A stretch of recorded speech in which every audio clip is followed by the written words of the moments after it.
Assalamualaikum warahmatullahi wabarakatuh. Bismillahirrahmanirrahim. Alhamdulillahirabbil alamin. Wa bihi nasta'inu ala umurid dunya waddin. Wassalatu wassalamu ala asyrafil anbiya'i wal mursalin. Sayyidina wa maulana Muhammad wa ala alihi wa ashabihi ajma'in. Amma ba'd. Puji syukur kehadirat Allah Subhanahu wa taala, yang mana pada kesempatan kali ini kita masih diberikan kekuatan, keimanan, kesehatan, sehingga kita mampu untuk melanjutkan materi pembelajaran kita. Sebelum kita lanjutkan, alangkah indahnya bagi yang belum subscribe, silahkan subscribe channel saya ini. Jangan lupa like, dan jika memang diperlukan silahkan share. Ya, ingat, subscribe tidaklah berbayar alias gratis.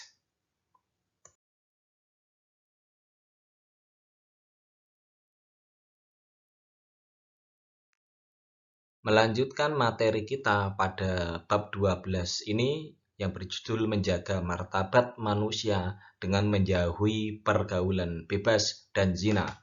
Maka pada pertemuan kali ini kita akan titik fokus pada yaitu membahas tentang isi dari Quran surat Al-Isra ayat 32 dan Quran surat An-Nur ayat 2. Termasuk diantaranya adalah hadis-hadis yang terkait dengan larangan pergaulan bebas dan zina.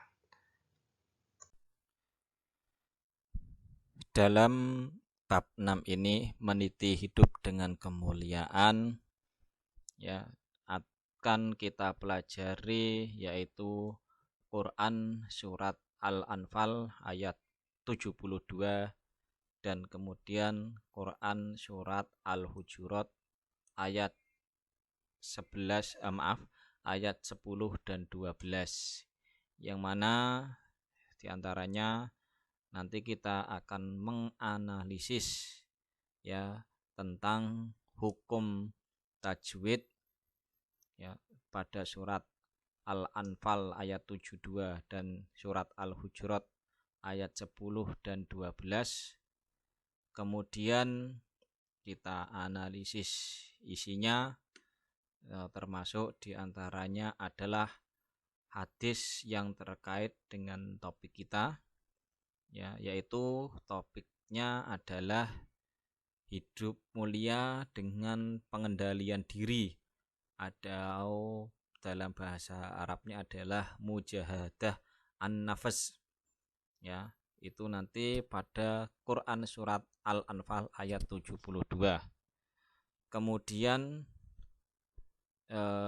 hidup mulia dengan prasangka baik atau husnudon, yang mana nanti terkait pada Quran surat Al-Hujurat ayat 10.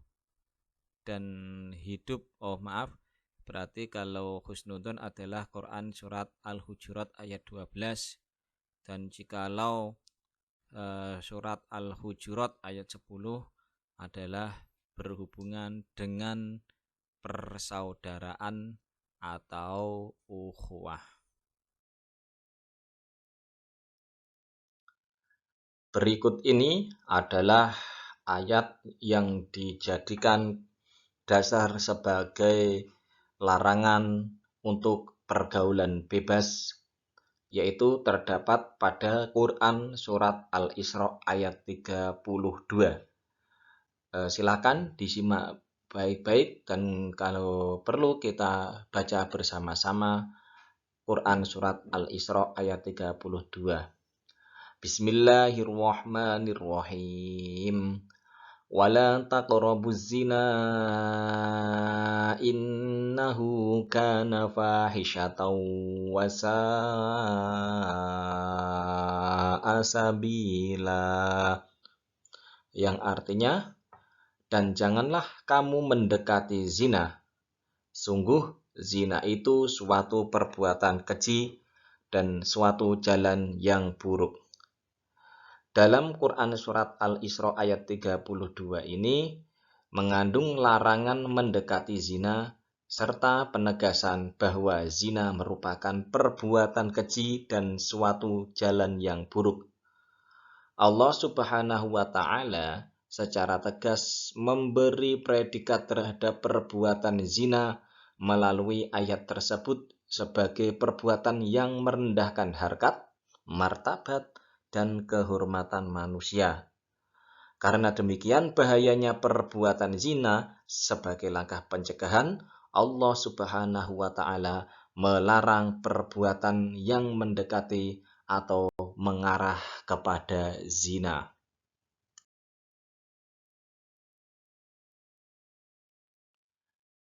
Dari ayat yang menjelaskan tentang larangan pergaulan bebas atau mendekati zina, berikut adalah hadis yang melarang tentang pergaulan bebas atau mendekati zina. An Jabir bin Abdillah qala Rasulullah sallallahu alaihi wasallam, wa man kana yu'minu billahi wal yaumil akhiri fala yakhluwanna bimra'atin laisa ma'aha dzu mahramin minha fa inna thalithahuma asy-syaiton, rawahu Ahmad. Artinya, barang siapa beriman kepada Allah Subhanahu wa Ta'ala dan hari akhir, maka janganlah berdua-duaan dengan wanita yang tidak bersama mahramnya, karena yang ketiga adalah setan. Hadis riwayat Imam Ahmad. Jadi di sini sangat ditegaskan bahwasanya berkholwat atau berdua-duaan dengan lawan jenis tanpa ada orang lain, atau diantaranya yang paling perlu diperhatikan adalah tidak ada mahramnya, hukumnya adalah haram. Karena dengan begitu ketika seorang laki-laki dan perempuan lawan jenis berdua-duaan, maka sangat mudah untuk digoda oleh setan. Maka dalam hadis ini dijelaskan karena yang ketiganya adalah setan.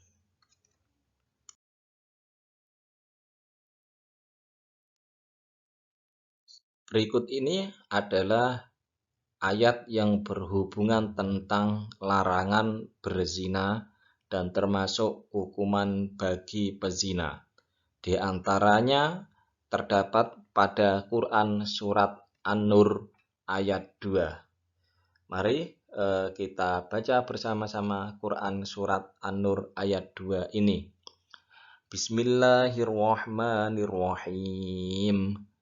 Az-zaniyatu waz-zani fajlidu kulla wahidin minhuma mi'ata jaldatin wala ta'khudkum bihima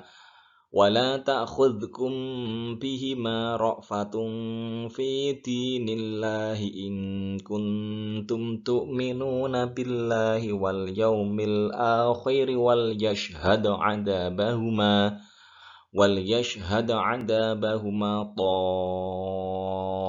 ta'ifatum minal mu'minin.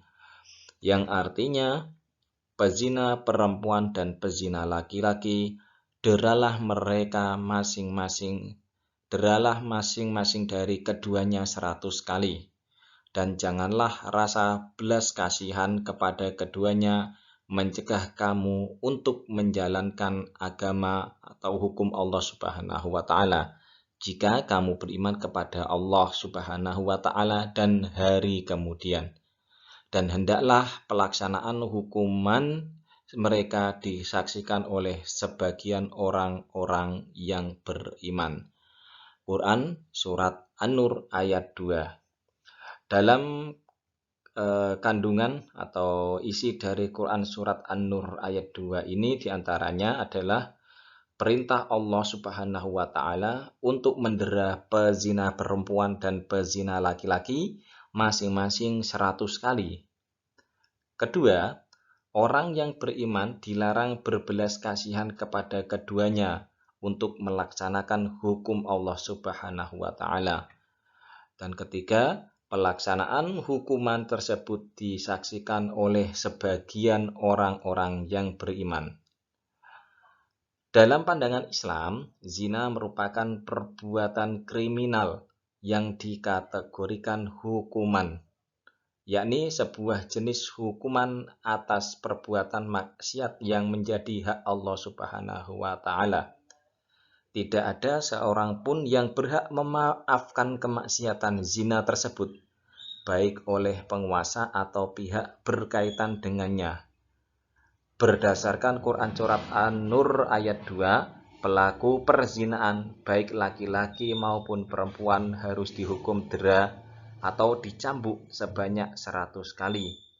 Namun, jika pelaku perzinaan itu sudah muhson atau sudah pernah menikah, sebagaimana ketentuan hadis Nabi Shallallahu Alaihi Wasallam, maka diterapkan hukum rajam.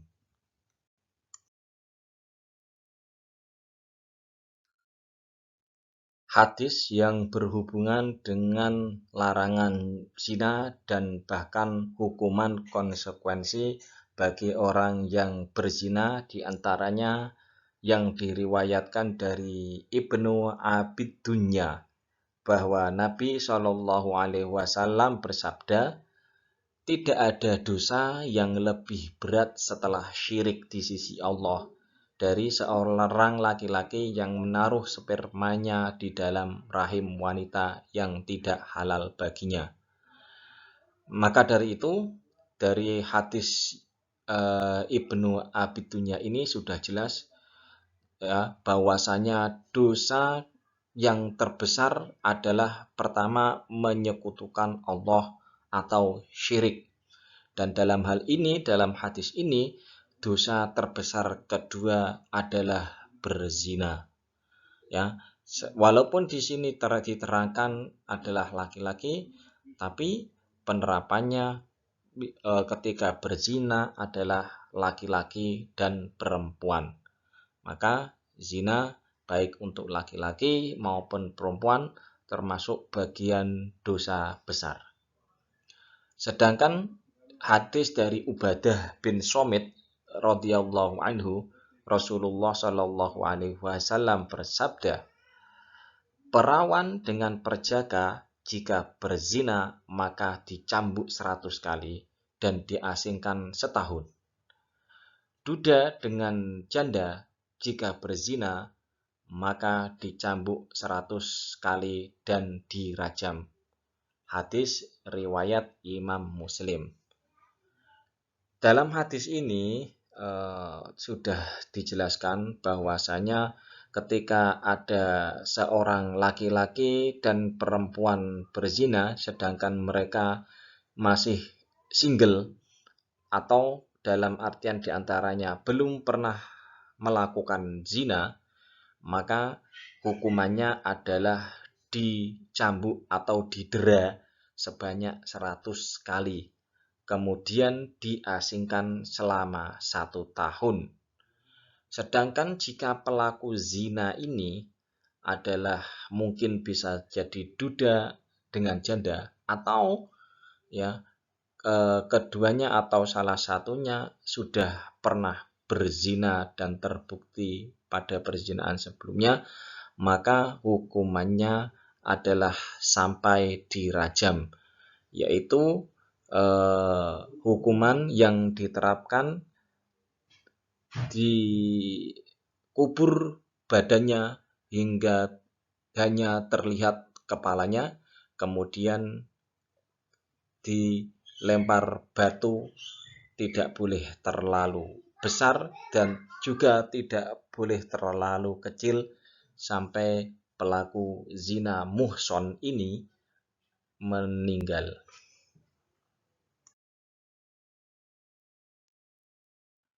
Demikian materi yang bisa kami sampaikan pada pertemuan kali ini. Kiranya masih banyak kekurangan, kami mohon maaf sebesar-besarnya. Wal afu minkum wallahu a'lam bishawab. Mari kita tutup dengan bacaan hamdalah bersama-sama. Alhamdulillahirabbil alamin. Wassalamualaikum warahmatullahi wabarakatuh.